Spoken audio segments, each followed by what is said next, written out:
안녕하세요. 저는 혼자서 딸아이를 키우고 있는 여자입니다. 제가 이곳에 사연을 보내게 된 이유는 저와 남편 사이에 있었던 일을 이야기하고 싶어서인데요. 앞서 제가 저를 소개했을 때 혼자서 딸을 키우고 있다는 말처럼 저는 현재 남편과 살고 있지 않습니다. 남편은 살아생전 제게 잘못한 일이 있었는데 이젠 제게 용서받지 못하는 곳으로 영영 떠나버렸어요. 안타깝게도 저희 애기 아빠는 더 이상 이 세상 사람이 아니거든요.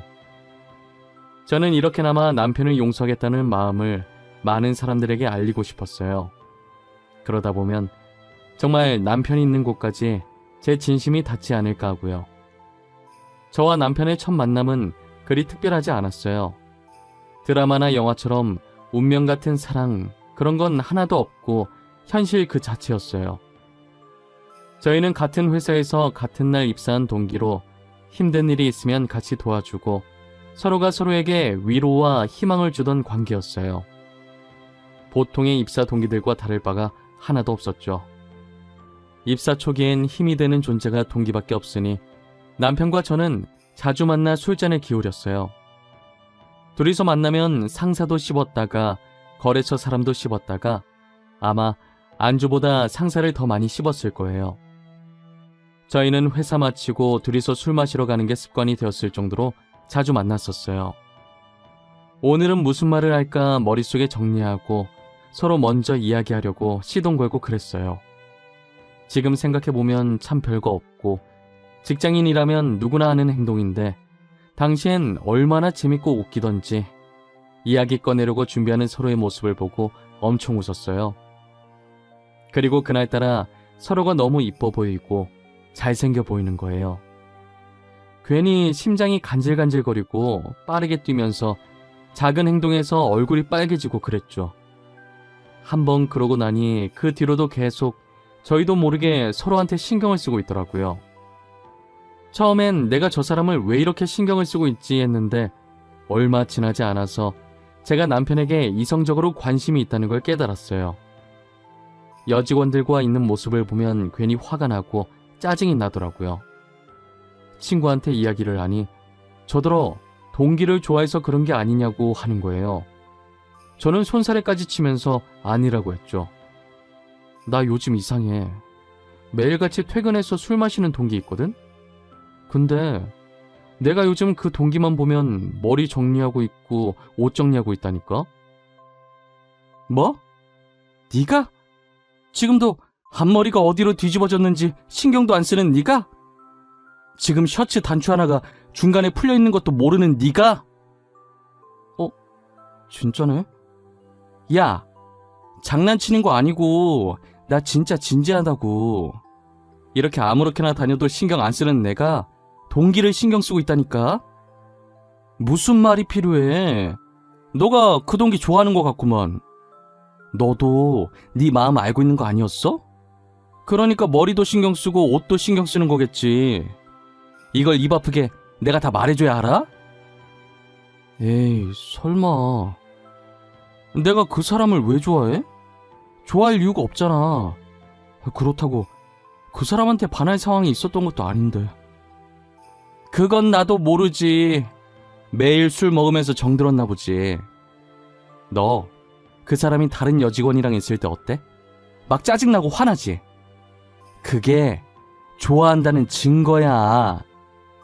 남편이 여직원과 있는 모습을 다시 생각해도 화나는 것이 친구 말이 맞았어요. 저는 남편을 같은 직장 동기로서가 아니라 남자로서 좋아하고 있었어요.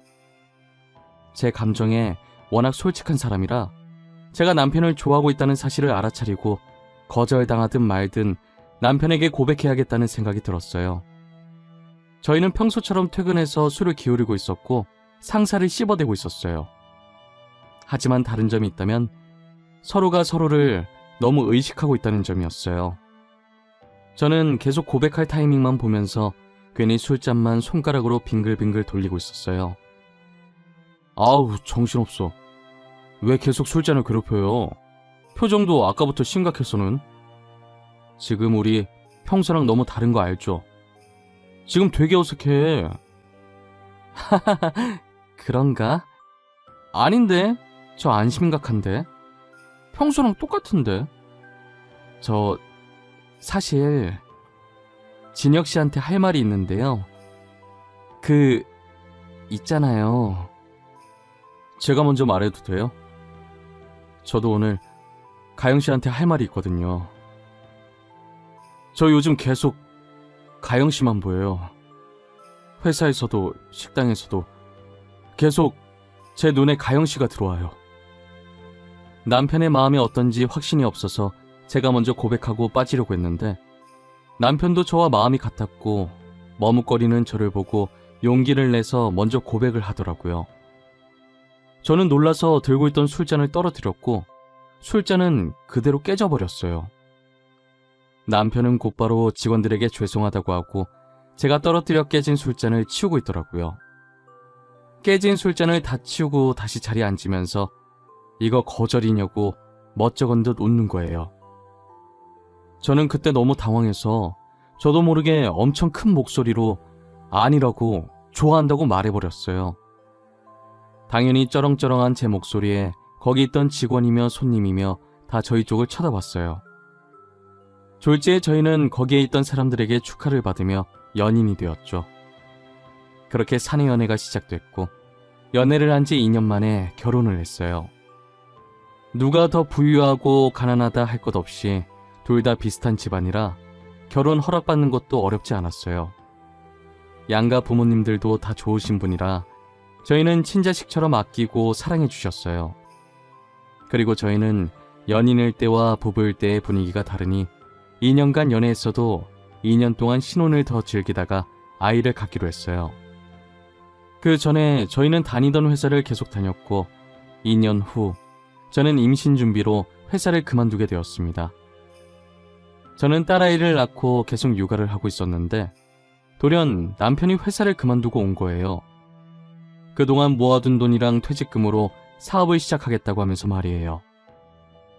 남편이 하는 모든 것에 응원을 하지만 솔직히 사업이라는 게 한 번에 잘 되는 것도 아니고 의지만 있다고 해서 할 수 있는 게 아니기 때문에 반대를 많이 했어요. 하지만 저희 남편은 누구도 못 말리는 똥고집이 있었고 결국 남편 뜻대로 사업을 시작했어요.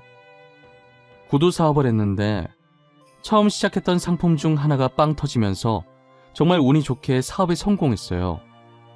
그리고 운뿐만이 아니라 남편의 똥꼬집 덕분에 성공한 것도 없지 않아 있었어요. 인기 절정인 그 제품은 저희 가족도 시댁도 디자인이 별로라고 내놓지 말자고 했던 구두거든요. 남편은 특이하게 생긴 걸수록 더 이목을 집중하고 관심이 가는 법이라고 끝끝내 출시를 하더라고요. 그런데 정말 남편의 말대로 그 구두가 유독 인기가 많은 거예요. 모든 제품을 한정판으로 팔았었는데 그 구두는 3차까지 재판매를 해도 계속 판매 문의가 쏟아져서 남편 브랜드 제품 중 유일하게 한정판이 아닌 구두가 됐어요.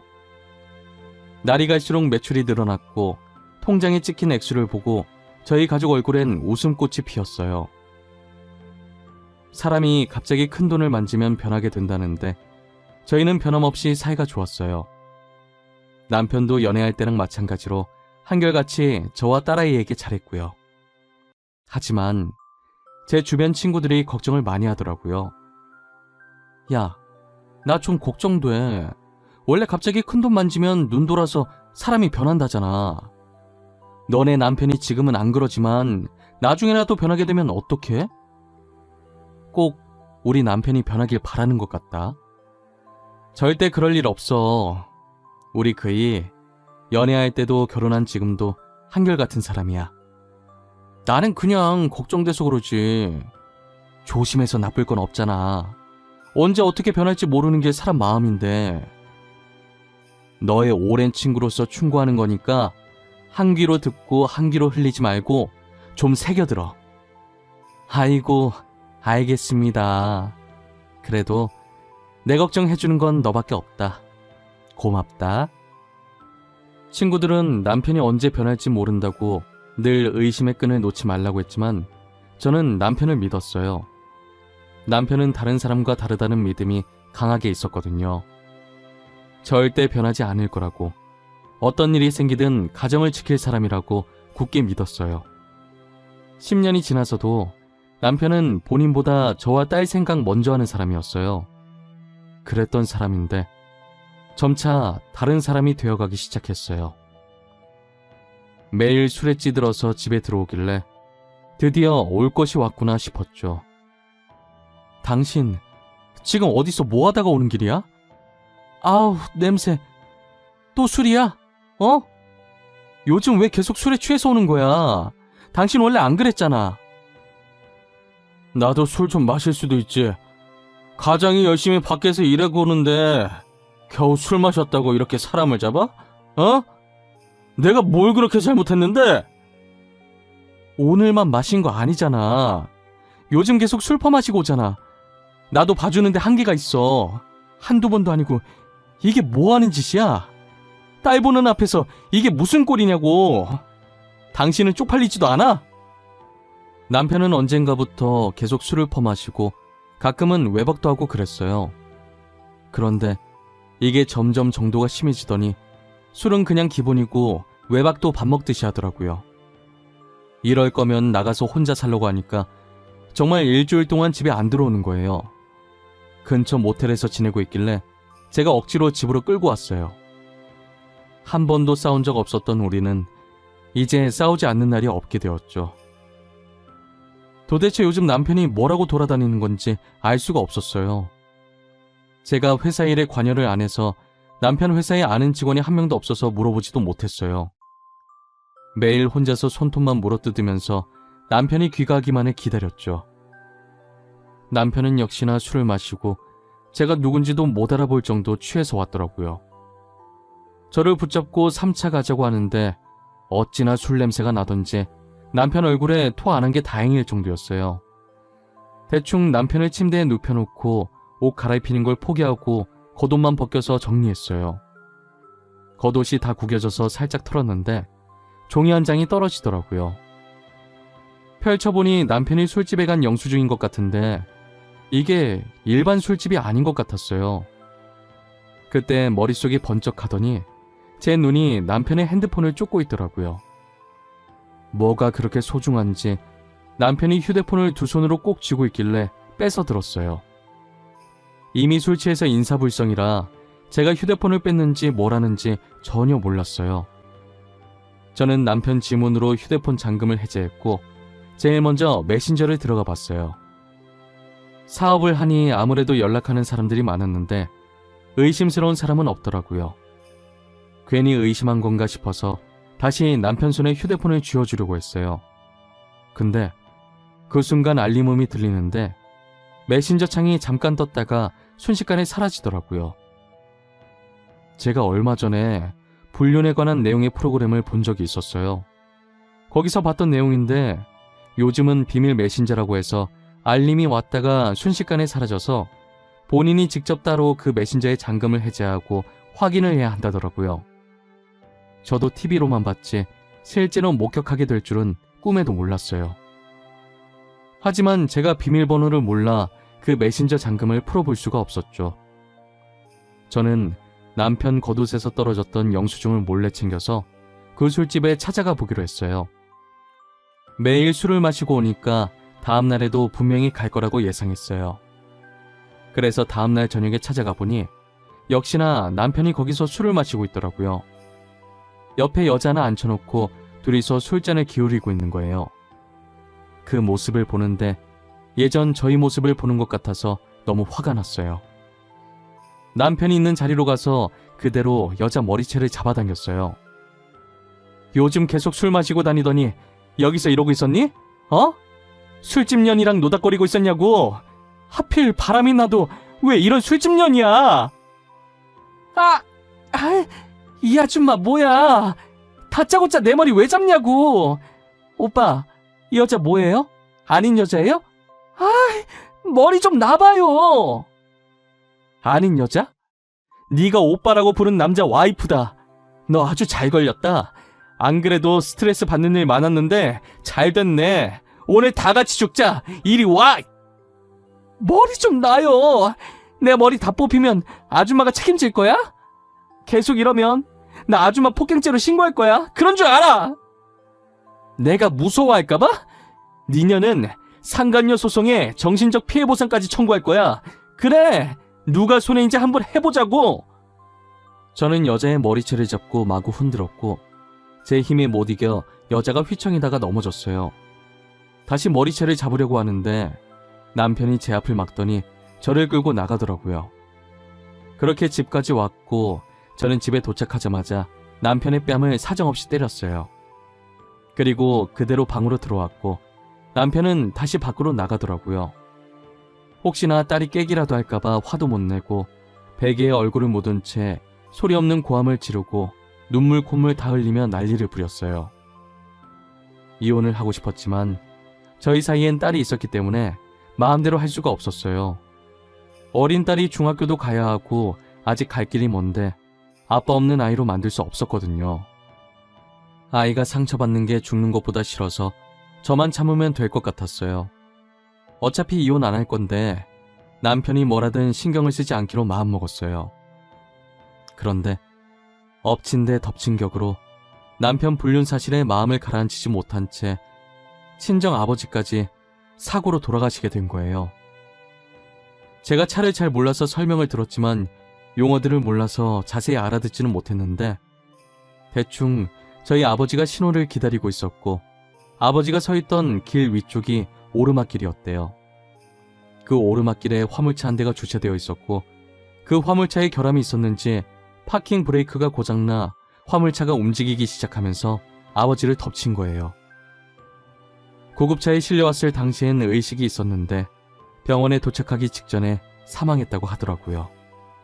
저한테 왜 계속 이런 일이 생기는 건지 제게서 아버지를 뺏어간 하늘이 너무 원망스러웠어요. 신이라는 게 정말 존재한다면 저한테 왜 이러는 건지 따지고 싶었죠. 어머니는 이미 충격에 혼절하셨고 저라도 정신 차리고 아버지 장례식을 지켜야 했어요. 저는 남편에게 아버지 부고 소식을 전했는데 아무런 답이 없더라고요. 장례식 지내는 내내 남편의 머리카락 한 올도 보이지 않았어요. 친인척들이 남편 어디 있냐고 물을 때마다 해외 출장 가서 못 오고 있다고 대충 둘러댔어요. 가영아, 장례식 내내 곽서방이 안 보인다. 설마 곽서방 아직 안 온 거야? 에이, 설마 안 왔겠어? 잠시 화장실 갔거나 우리랑 타이밍이 안 맞았겠지. 아, 저희 남편이 해외 출장을 갔는데 올 수 없는 상황인가 봐요. 오려고 했는데 일이 잘 안 풀려서 못 간다고 미안하다고 연락 왔어요. 아무리 그래도 사위가 장인어른 장례식에 안 오는 게 말이 되나? 일이 가족만큼 중요한가? 곽서방도 참 답답하네. 아무리 사는 게 바빠도 그렇지. 저는 딱히 드릴 말씀이 없어서 멋쩍은 미소만 지었어요. 해외 출장은 개뿔. 또 그 술집에서 여자랑 술 마시고 있을 테지만요. 저는 장례식을 다 마치면 남편과 이혼을 해야겠다고 다짐했어요. 남편이 뭘 하고 다니든 딸을 생각해서 이혼만큼은 안 하려고 했는데 저희 아버지 장례식에 안 온 행동은 선을 넘었다는 생각이 들었어요. 사위라는 사람이 장인어른 마지막 가시는 길에 어떻게 안 올 수가 있나요? 도저히 참을 수 없는 짓이고 이해하고 싶지도 않은 짓이었어요. 친정에서 아버지 유품을 정리하고 늦게 집에 왔더니 남편이 안방 침대에 누워서 자고 있더라고요. 저는 갈기갈기 찢어버리고 싶은 남편 얼굴에 이혼 서류를 던졌어요. 남편은 갑작스럽게 날라온 종이에 놀라는 듯 하다가 이혼 서류라는 걸 확인하고 무덤덤하게 비어있는 부분을 작성하고 도장 찍더라고요. 저는 더 이상 말 섞고 싶은 마음도 없어서 딸아이를 데리고 친정으로 갔어요. 그렇게 저희는 합의 이혼을 하고 길다면 길고 짧다면 짧은 13년이라는 시간 동안 한 집에서 함께 해왔던 결혼 생활을 끝마쳤어요. 막상 이혼을 하고 나니 속이 시원하고 자유를 되찾은 것 같았어요.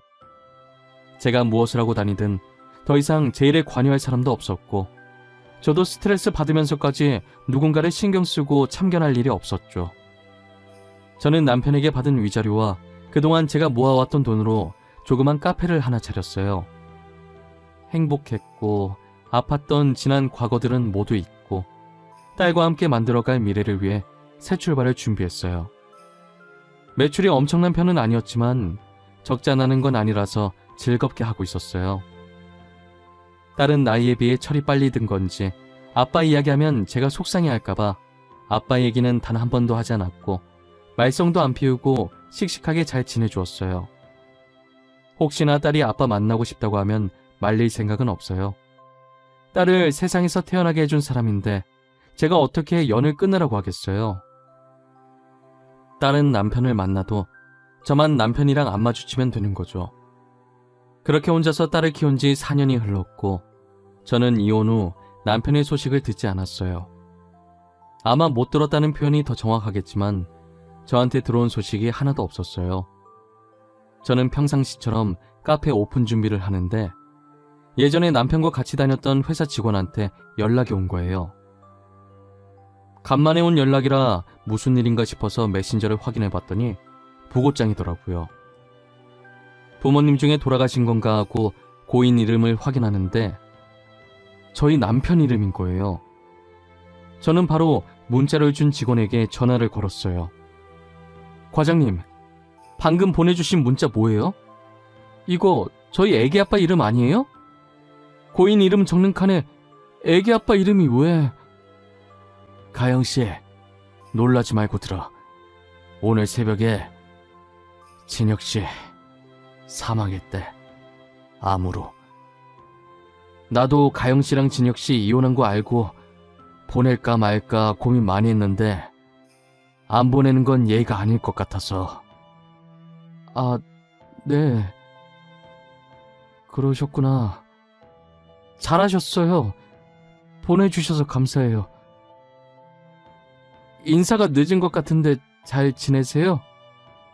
나야 뭐 똑같지. 여전히 회사 잘 다니고. 에휴, 이런 일로 연락하게 될 줄은 몰랐는데. 미안해. 이혼한 사이긴 하지만 그래도 애 아빠니까 잠깐 들렀다가 나도 퇴근하고 들러야겠네. 알겠어요. 알려주셔서 진짜 감사해요. 다음에 시간 되면 한번 봬요. 고인이 정말 애기 아빠가 맞았고 새벽에 암으로 세상을 떴다더라고요. 저는 놀라서 일이 손에 잡히지 않았고 다른 직원에게 부탁하고 집으로 돌아왔어요. 4년 만에 듣는 소식이 부고 소식이라니 너무 충격이었어요. 남편 장례식장에 가야 하나 말아야 하나 고민을 엄청 많이 했어요. 솔직히 아버지 장례식에 안 온 게 괘씸해서 안 가고 싶은 마음이 컸거든요. 그런데 과장님 말처럼 애기 아빠고 같이 산 세월이 있는데 안 가는 건 인간의 도리가 아닌 것 같더라고요. 저는 딸의 학교에 전화해서 담임 선생님께 사정을 설명드린 뒤 조퇴를 시켰고 딸이 집에 들어오자마자 검정 옷으로 바꿔 입히고 장례식장으로 향했어요. 아직 낮이라 퇴근 시간이 아니다 보니 사람이 별로 없고 한적하더라고요. 시어머니는 저희를 발견하고는 와줘서 고맙다고 조심스럽게 끌어안아 주었어요. 보조금 넣고 절만하고 나오려고 했는데 시댁 식구들이 밥이라도 먹고 가라고 저희를 붙잡는 거예요. 딸도 배고프다고 먹고 가자고 해서 억지로 앉아서 밥을 먹고 있었어요. 딸은 정말 배고팠는지 제 것까지 해서 밥을 2그릇이나 먹더라고요. 저는 도저히 목구멍으로 밥이 안 넘어가서 한 숟가락밖에 먹질 못했어요. 딸에게 국을 조금 더 주려고 그릇을 들고 일어났는데 누군가 저를 찾더라고요. 입구로 나가보니 배달원 한 분이 꽃바구니를 들고 서 있는 거예요. 저를 왜 찾냐고 하니 남편이 제게 보냈다고 하면서 받으라고 하시더라고요. 남편 죽었는데 어떻게 보냈냐고 했더니 배달원은 자신도 그것까진 모른다고 했어요. 저는 형형색색의 꽃바구니를 들고 들어왔어요. 제가 들고 있는 꽃바구니를 보더니 저마다 한마디씩 하더라고요. 장례식장에 저 꽃은 좀 아니지 않아? 알록달록한 게 여기랑 전혀 안 어울리는데 무슨 생각으로 여기서 저런 꽃 배달을 받은 거래? 죽은 남편이 보냈다잖아. 그게 가능한 일인가? 죽은 사람이 배달을 어떻게 보내? 사람이 언제 죽을지도 모르는데 자기 죽을 날 알고 미리 주문한 건 아닐 테고. 누가 장난친 거 아니야? 남의 장례식장에 엿먹으라는 것도 아니고 뭐 하는 짓이람? 저건 죽은 사람한테 예의가 아니지. 안 그래? 사람들은 꽃바구니를 가리키면서 수근수근거렸고 저는 당황해서 어쩔 줄 몰라 하고 있었어요. 그런데 딸아이가 꽃바구니를 유심히 보다가 꽃 사이에 끼어있던 편지를 꺼내더라고요. 편지 봉투에 제 이름이 적혀있는데 남편의 글씨체가 맞았어요. 저는 조심스럽게 봉투에서 편지를 꺼내보았어요. 남편의 글씨체가 한 장 가득 빽빽하게 적혀있더라고요. 남편이 뭐라고 쓴 건지 내용을 찬찬히 읽어보고 저는 입을 틀어막고 울었어요. 남편이 변하기 시작했을 때 남편 회사가 위태로웠었더라고요. 저는 회사 일에 전혀 관여를 안 해서 몰랐었어요. 혹시나 회사가 망하면 빚덩이에 앉게 될 텐데 저한테까지 피해갈까봐 그 전에 저와 이혼하려고 일부러 바람피고 저희 아버지 장례식장에도 나타나지 않은 것이었어요. 그래도 마지막 가시는 길을 봤다고 하더라고요. 저희가 낙골당으로 갈 때 몰래 뒤에 따라와서 저희가 간 뒤 아버지께 인사를 하고 갔대요. 그리고 딸은 남편이 저와 왜 이혼을 하려고 했는지 알고 있었고 저한테 말하려고 했지만 남편이 신신당부하는 바람에 말을 못했다고 하더라고요. 저와 이혼한 뒤 딸이랑 간간히 연락하고 지냈었는데 암에 걸리는 바람에 딸이 알면 제 귀에 들어갈 것이고 짐이 될 것 같아서 딸이랑도 연락을 끊었대요. 그리고 죽기 전날 쓴 편지인지 내일 아버지께 가면 제대로 사과해야겠다고 장례식장 못 가서 죄송하고 저를 끝까지 못 지켜줘서 죄송하다고 빌겠다고 적혀 있었어요. 엄마, 내가 미안해. 아빠가 말하지 말라고 부탁하셔서 처음이자 마지막 부탁이라고 하시는데 거절할 수가 없었어. 정말 미안해. 아빠가 엄마랑 나 정말 많이 좋아했어. 아니야, 잘한 거야. 아빠가 부탁한 건 들어줘야지. 우리 딸 잘했어. 이렇게 된 거 너 탓 아니니까 너무 신경 쓰지 마. 알겠지? 엄마, 진짜 미안해. 그러니까 아빠 너무 미워하지 마. 알겠지? 아빠 아픈 건 나도 몰랐어. 아빠 아픈 거 알았으면 엄마한테 다 말했을 거야. 그것도 아빠 뜻인 거야. 엄마가 미안해. 우리 딸 그동안 힘들었겠다. 그동안 아빠 이야기 하고 싶었을 텐데. 저와 딸은 부둥켜 안고 엉엉 울었고 거기에 있던 시댁 식구들과 조문객들도 저희 얘기를 듣고 같이 울어주셨어요. 저는 직원한테 며칠간 자리 비운다고 연락을 했고 남편 마지막 가는 길까지 다 지켜봤어요. 납골당 가서도 울면서 잘 지내라고 다음에 웃으면서 다시 만나자고 했죠. 남편이 힘들었던 걸 왜 그동안 몰랐을까? 내가 조금이라도 관심을 가졌다면 알았을 텐데 무심했던 건 남편이 아니라 저였다면서 자책을 했어요.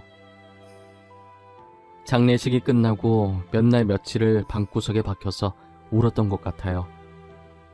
딸을 위해서 정신 차려야 한다는 생각은 드는데 몸이 따라주지 않았어요. 밥상을 차리면서도 울고 밥을 먹으면서도 울고 하루하루를 눈물로 살아갔어요.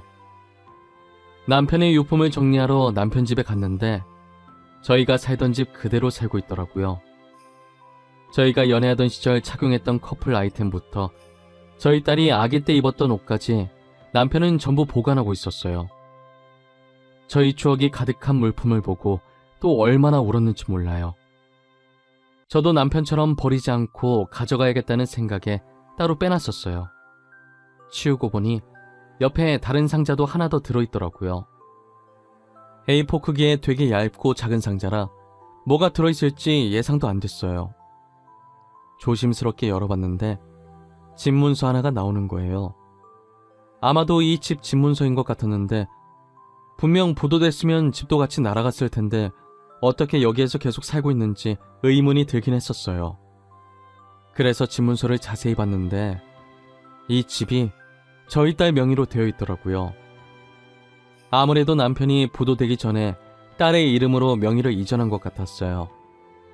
이미 저와 이혼했고 딸은 제가 데리고 와서 양육권도 제 쪽에 있으니 남편 회사가 부도 처리되어도 서류상 남남이라 저희 쪽엔 영향이 가지 않았거든요. 집 문서 제일 뒷장에 포스트잇이 하나 있었는데 글자를 보니 이것도 남편 글씨였어요.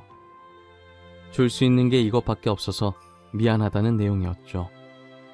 저는 무슨 일이 있어도 절대 이 집을 팔지 않기로 했어요. 그리고 살고 있던 집을 처분하고 딸과 같이 다시 이 집에 들어와서 살았어요. 남편의 물건도 치우지 않고 따로 한 곳에 모아뒀고요. 딸도 다시 이 집에 들어오게 되니 엄청 좋아하더라고요. 새 가족의 추억이 담긴 집이라고 하면서요. 다시 이 집에 들어온 게 그렇게 좋아? 전에 살던 집이 더 넓지 않아? 넓고 좁은 건 상관없어. 난 이 집이 좋아. 아빠랑 같이 살았던 곳이잖아. 아빠랑 같이 있는 기분이야. 나는 절대 이사 안 할 거야. 결혼해서도 여기 살 거야. 네가 결혼해서 여기 살면 나는 어디서 살라는 말이야? 엄마 내쫓으려고? 아니, 엄마도 같이 살면 되지. 난 엄마 모시고 사는 남편 만날 거거든. 이 집에서 엄마랑 나랑 남편이랑 셋이서 살 거야. 무조건. 딸은 여기로 이사 온 뒤로 웃음이 더 많아졌어요. 저도 마찬가지고요. 남편이 아직 결혼 사진을 안 치웠길래 더 예쁜 액자에 넣어서 거실에 있는 협탁 위에 올려놨어요. 재산 분할하는데 남편 사망보험금도 제 앞으로 되어 있는 걸 발견했어요. 저는 남편 보험금을 따로 통장을 만들어서 보관 중이에요. 남편이 나중에 딸 결혼할 때 쓰길 바랄 것 같아서 건들지 않고 있어요. 저는 지금 딸과 소중한 추억을 쌓으면서 열심히 살고 있어요. 매일은 아니라도 일주일에 한 번씩 남편 납골당에 찾아가 한 주 동안 있었던 일을 말해줘요. 선선한 바람이 들어올 때마다 남편이 듣고 있을 것 같은 느낌이 들곤 하죠. 언젠간 남편을 다시 만나는 그날만 손꼽아 기다리고 있어요. 다시 만나게 되면 살면서 행복했다고, 모든 것을 용서했다고 말해주고 싶어요. 제 긴 이야기는 여기서 끝내보려고 합니다.